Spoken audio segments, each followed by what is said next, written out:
Okay, welcome back to From the Pitch to Purpose, a podcast in which we talk about all things life transition. And to be honest with you, man, oh man, have I had them. And I am your host, Sammy B, Samantha Brand, Samwise Gamgee, Sammers, Samo, Schmo, got lots of names. Mommy, that was a good one. But I just want to tell you about, becoming that last one.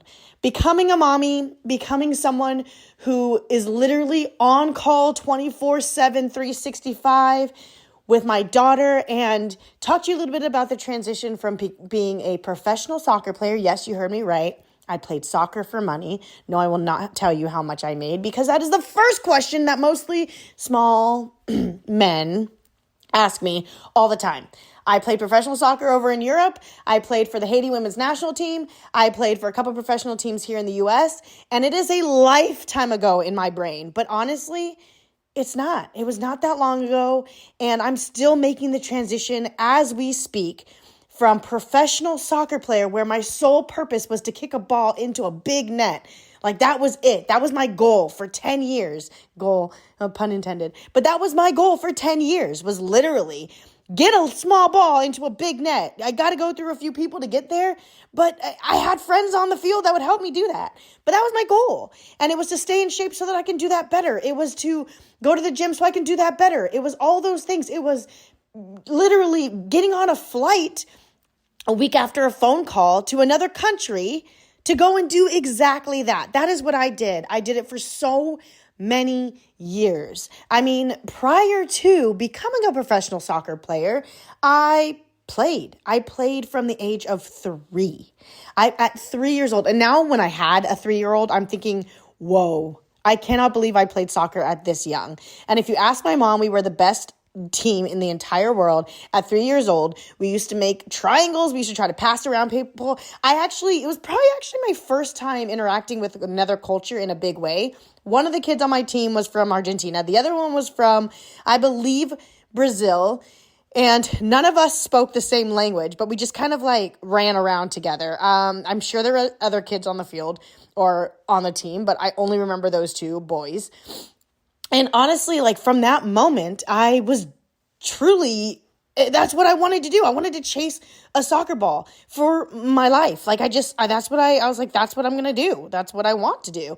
And then I got to play on more teams. And honestly, I remember at 8 years old, I was playing on a rec team. So it was still just fun. It was still something where it wasn't a lot of pressure. I was on a rec team, it was a couple months season. We got a really cool shirt and we got to stand in front of a banner and take a picture. And that was the highlight of the season, right? Oranges at halftime, highlight of a season. I was 8 years old. I was playing on that rec team, and we were playing against a team that was about to become a travel soccer team. So they were doing their last season together. They had all been excited to move into competitive soccer at 10 years old. Most of them were a lot older than me. And so we were getting killed. We were literally getting killed. And I remember being on that field and being like, wow, these little girls are so good around me. Oh my gosh. And I'm playing against them. I think we lost 6 or 7-0. But in rec, they stopped counting. They're just we don't want the kids to cry on the field. That'd be bad. But we're playing this game, and afterwards, and when I tell you this was my first interaction with soccer being more than just a couple practices, some orange slices, and whatever, this is it, right? So the coach who was going to be moving into the competitive soccer afterwards came up to me and my mom after, and they were like, she's a really good player. We want her to join our competitive team. Now, granted, I'm 8 years old. I didn't even know there was bigger than what I was doing already in soccer. But they said, and I was like, I remember just being really confused. You guys just beat the snot out of us. Why do you want me to play on your team, right? And what they ended up saying to me, which stuck with me my entire career, even now in who I am now, they said, well, your child's really fast. And every time she got fouled, she smiled and she got up and she thought it was, whatever. And that life's lesson is because my mom used to tell me as a player, because I used to get wrecked. My whole career, I got wrecked. I am 5'2" now as a full grown adult. I've never been the tall player. I've never, ever, ever been a tall player on the field. I've never been a tall person in life. So, but I was really, really fast. So if you hit a tiny player going full speed, I will fly, I will roll, and not like Neymar roll, like not like the fake professional men's soccer roll where they roll 95 times. I would literally be hit out of the air. You know what I mean? I'd fly. But what my mom ended up starting to tell me, because I used to get really discouraged, oh my God, I'm getting hit so much, blah, blah, blah. She'd say, they wouldn't really take you out, Sam, if you weren't a threat. They wouldn't want to try to kick you if you weren't faster than them. So sometimes when I'd fall, I'd smile and be like, yeah, man, I'm in their head, right? But that is what got me recruited onto my first travel soccer team. So it wasn't that because at the time I was all built skill. I loved skill. I loved everything about making someone go the wrong way when I went one way, right? I loved the skill of soccer my whole entire career. I loved it, loved it, loved it. But in that moment, it was not about my skill. They didn't mention my speed. They didn't mention that I was the only one that was close to scoring that day, right? They mentioned my integrity. They mentioned that I got up with a smile, that there was a secret that I had inside me that was bigger than the game I was playing, right? So fast forward to my career as a full adult, playing in Sweden. I was so excited, playing in Iceland. I was so excited. I remember the reason I got my second contract in Sweden was because my coach, who I was trying to play on his team, right, called my former coach. And what he said was, you're going to get the best all-around player. It wasn't just that I was really fast, really strong, can score with both feet, can cross with both feet, because all those things were true. He said, the person you will get as a teammate, as a player, as a coach, you will want that person. And that is something that honestly, when I'm a coach now, I teach my kids, I don't want you to go to the line, I want you to go past the line. I want you to overachieve. Because when you're nervous in a game, then you will get to achieve, right? But I always tell my kids, I know that there are kids that I coach right now. They're 10 years old, right? And I tell them, I'm like, hey, I would rather you do it correctly than do it first. I would rather you have integrity. We talk about integrity a lot in my one-on-one coaching right now. Because at 8 years old, my mom instilled in me. She said, hey, it's great that people want to destroy you on the field. Because it means that you have something they don't know how to stop. And they're trying to hurt you. That is exactly what my life feels like today sometimes, right? When I'm going through crazy things, when I'm like, oh my gosh, why are these people trying to build me or tear me down? Why aren't they trying to build me up? Why is this person doing this heinous thing to me? You know what I mean? Why is this other person trying to compete with me when I just want her to win too, right? Why are these things happening to me, right? Why? Why? And also when I'm hating, when I'm going through my Instagram being like, how is that person getting this many people to their classes, but I cannot? How is it that person, their gains are insane in the gym, but mine are not? When I'm hating, when I'm doing that, because I am human, I am human. I get jealous. I do I look at other people's Instagram and I covet their life, even though it's Facebook, but I used to call it Fakebook because honestly, we don't know what's really going on in other people's lives, right? But it's because I actually want what they have. I admire what they have. That's where that jealousy is coming from. That's where that comparison is coming from, is because something that I'm not having. So as a tiny girl, girls who could not keep up with me would kick me instead of make themselves better. So the next time they come across a player like me, they don't have to kick them. Right? They'd rather just do the quick thing and kick me, right? And so building integrity at that age, at that young age, was so important for me throughout my career. It got me onto teams, right? It got me into a position in which when I was playing with the Haiti women's national team, right? And I recognized that with my American privilege, it means more that I work my butt off with all that privilege, right? Because honestly, that is what those girls will remember about me. They will not remember about the goals I scored. They will not remember those things. They will remember that I smiled at them and I was there for them. All of my teammates, they will remember who Sam, the soccer player, was, not what I could do on the field for them. So bringing all those things into motherhood, I felt for so long, I felt that none of the things that I learned in my soccer career would transfer over into motherhood or life. Because when I tell you that after my soccer career, I felt behind. I felt that I had just paused my life for 10 years. And when I went to start it again, that honestly, I was behind. All of my friends had kids who were 10 years old, 8 years old. None of them had a newborn. None of them. None of them had a newborn. I felt like I was behind with every employment that I try to get. Even now at 36 years old, I feel sometimes when I go to apply for jobs that I'm behind. I have all this life experience behind me, right? But I feel behind still. I just do. And so when I think about my soccer career, I always try to figure out what the transferable skills are, right? And I know that the integrity in which, right, I had to literally pick myself up off the floor. I mean, as a kid, we fall. As a kid, my kid falls all the time. Like, she skips a nap and she's face planting every 2 seconds. It's hilarious. She's like, she has, I don't know. She falls all the time. But as an adult, we rarely fall. Like, hit the ground. That's why when we do it, it's a big deal. We talk about it for a month, right? But me as an adult, I actually fell to the ground often. I would hit the ground. I had this experience in Canada, right? I was playing against the Canadian national team. Christine Sinclair is still, I believe, the highest scoring soccer player, male or female. Okay? I played against her team. Haiti can fit in probably one of their little provinces in Canada. We are a tiny little country, right? And I'm playing against this big dog country. And I just kept getting hit over and over and over again. And I don't know if it was because I was anticipating something, whatever, but the next day in the newspaper was a picture of me getting bulldozed by their national treasure, Christine Sinclair. Look her up. She's amazing. But it's me literally getting bulldozed. I made that my profile picture. And a person who some guy with small D energy was like, why would you put a picture up of you getting hit, right? And I was like, bitch, because I got up. Because I got up. If you can see that picture, I'm getting bulldozed. Like, I am getting bulldozed over, right? That is how motherhood feels for me. Constantly.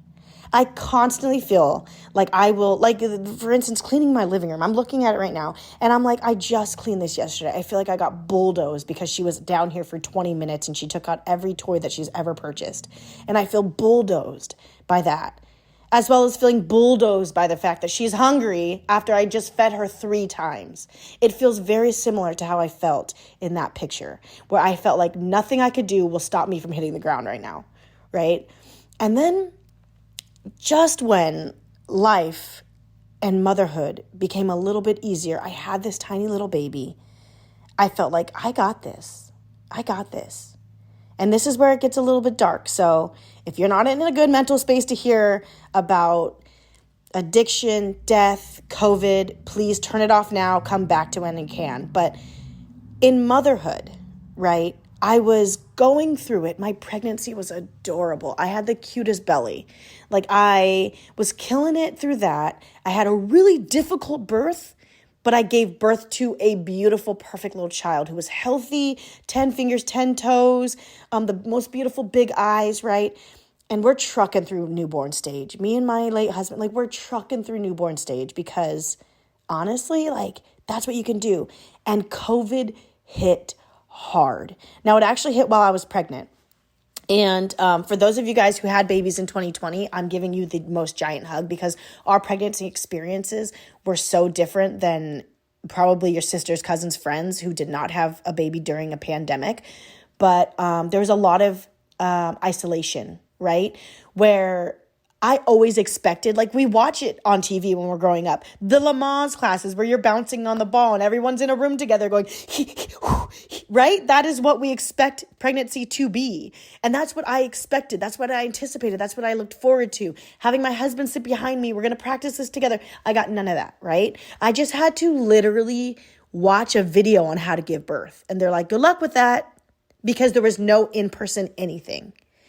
A lot of my appointments, now I was in Sweden during my pregnancy, so I even had more beneficial things around me than people who were in the US, because we weren't as locked down as you guys were in Sweden. I was able to go in for my doctor's appointments, most of them, and all those things. So I had an experience where, man, all the things I looked forward to as a mother, I was not able to do as a pregnant mother. Right? I wanted to do like all these types of like classes and this and that. It wasn't available to me. I gave birth, and even going in, I had to go in alone. And again, I share this experience with a lot of mothers who had a baby in 2020, maybe even 2021, right? Our pandemic baby and experiences are just different. But I had to walk in alone, and I had to wait and sit, and I thought I was going to give birth. What if I give birth and he's outside? How is this? This isn't part of our birth plan, blah, blah, blah, right? He was eventually able to come in, which again, that was a privilege I had, because in Sweden, he was allowed to be in the room with me. A lot of women, these freaking women warriors, some of them had to give birth alone. That is insane. And actually, not just COVID moms, some other moms have had to give birth alone. I want to send you money if you've had to do that, if you had to do that. But here I was giving birth during a pandemic. Afterwards, again, everything was shut down. I wanted to do baby swim classes. There was this cute little thing in Sweden called Baby Cafe, where you can bring your baby in and you do little massages with it. All of it shut down. All of it shut down. So me and my husband were stuck in a house alone during a pandemic, with nothing but our demons and a tiny screaming baby. And my husband and I had very different reactions to my difficult birth. I honestly was so scared because she was born not breathing. So she came out not crying. They immediately took her away, brought her upstairs, did all the things. My husband had to stay with her. I was like, there's no way this little girl's going to survive, right? My instinct was to pull away from this child. I was so scared to love this little baby, because I was like, how could she have had such a difficult birth and then be healthy and everything, right? My husband's reaction was to bring her as close to him as possible. He wanted to change all the diapers. He wanted to carry her, push her on the stroller, do all the things, give all the baths. He wanted to be attached to her because his fear was she was going to leave. So we just had complete opposite reactions. And then on top of that, there's postpartum depression. On top of that, I had a lot of postpartum anxiety, all those things, right? And I'm looking at my body, and when there was a baby inside my body, me being big and round was coveted. People were like, oh my God, your big round belly. You look. And then the second the baby comes out, there's this pressure to snap back that does not behoove a mother, period. And so here I was, like, unable to do all these things. Here my husband was, right? This man who, he did everything correctly. He found a woman that he loved. He married that woman. He had a baby with that woman, and all the things. And the thing about, and again, we're going to speak a little bit about addiction here. The thing about an addictive personality type, and I found all this out in retrospect, is that the focus is on extremes. Extreme happiness, but there's also the other side of the coin is extreme depression, right? It's all about kind of chasing a high. Now, we were able to do that as two people who did not have a child because we just traveled the world together. He literally would go to work so that we could travel together, right?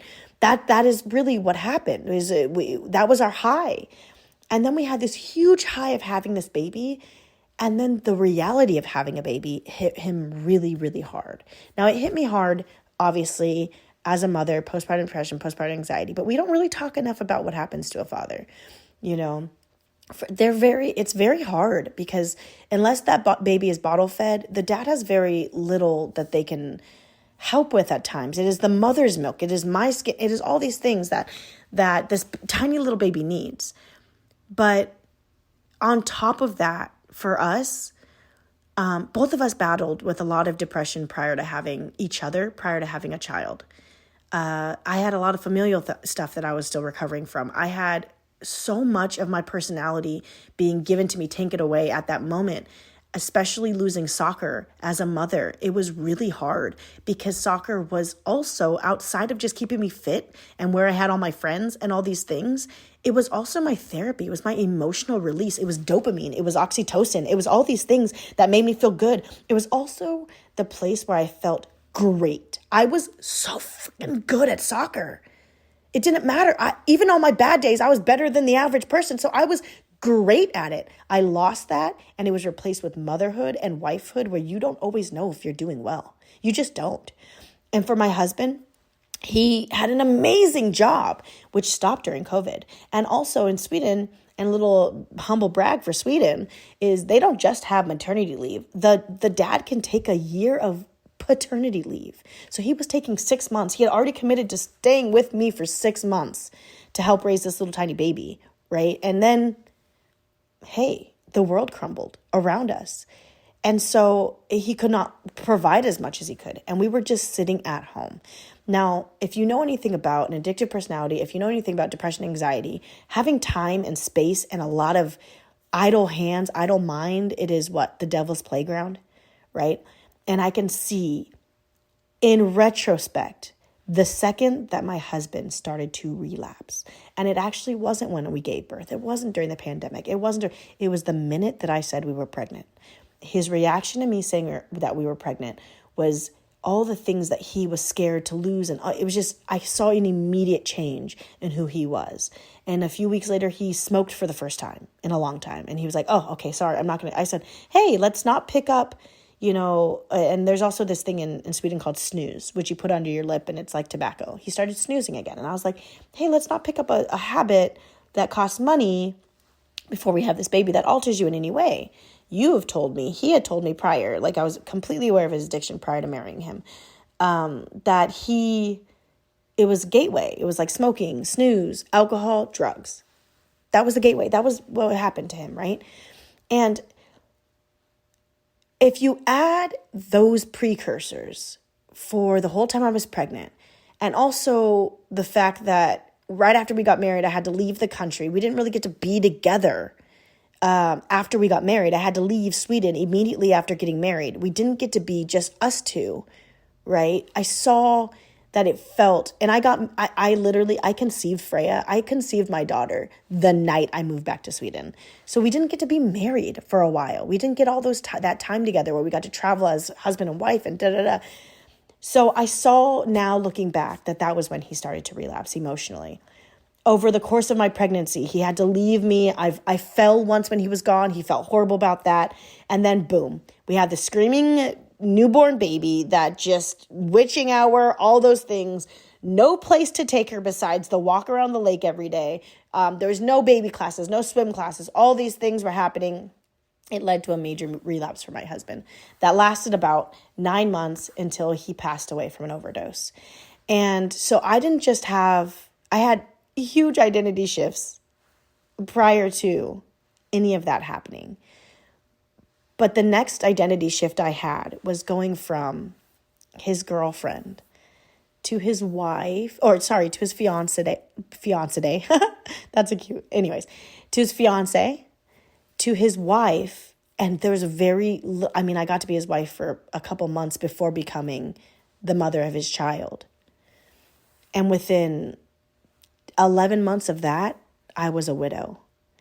And those transitions happening back to back to back to back, for me, I have since recovered my identity. I have figured out who I can and will be in today's day and age, but it has been a battle to figure out how to manage my grief, motherhood, as well as understanding none of it was my fault, as well as understanding I need to fix all these things within me. I need to make sure to heal. I think fix is the wrong word. To heal and actualize the pain and make sure that I am massively caring for the pain within me so that my daughter doesn't have to. And I heard a quote that honestly still makes me have chills to this day, is that I go to therapy because my parents wouldn't. So if I want what we originally wanted for our daughter, which is her to just have the best possible life, the most healthy, for generational curses to stop with me, to generational curses to stop with my husband. If I want that for my baby, then it is my duty as a mother and as a human and as a wife to my late husband to make sure that my trauma from the things of from the start, right? Transitioning out of professional soccer into motherhood, transitioning out of motherhood into widowhood, all those things. I have to make sure that the pain of those things do not leak down into my baby. And they have and they will in some ways. I am human, and the pressure of becoming a breadwinner overnight when I am a dreamer, when I tell you I'm a dreamer, girl, boy, person, they, them. I'm telling you, I am a dreamer. It is hard for me to go clock in, clock out. I like having freedom in my schedule, all those things. When I tell you that becoming that overnight, the pressures of that, plus making sure that she's in the right school district, but because making sure that the right people are around her. If I have a partner, making sure that partner does not traumatize my baby, right? Making sure that my partner is a good person, making sure that the friends that I bring around that little girl aren't detrimental, making sure my kids' friends, parents also are good people, because I was traumatized by a friend of mine's dad at one point. Do you know what I'm saying? So I have all that pressure, but none of that is her fault. None of that. Not even not losing a father, not losing, the piece of me that died with him. None of that is my daughter's fault. But it's not my fault either, but it is my responsibility to make sure that she does not live through the traumas through me every day. So that is what I'm going to leave you with right now. Actually, I'll tell you a little joke so that I don't leave you with the word trauma. I think I said it 95 times in the last 5 minutes. So what is the difference between a horny toad and a regular toad? The difference is one says ribbit, ribbit. The other says rubbit, rubbit. I love you. Have the best day ever. And go tell someone that they're awesome today. Thank you for listening from The Pitch Purpose. Love you. Bye.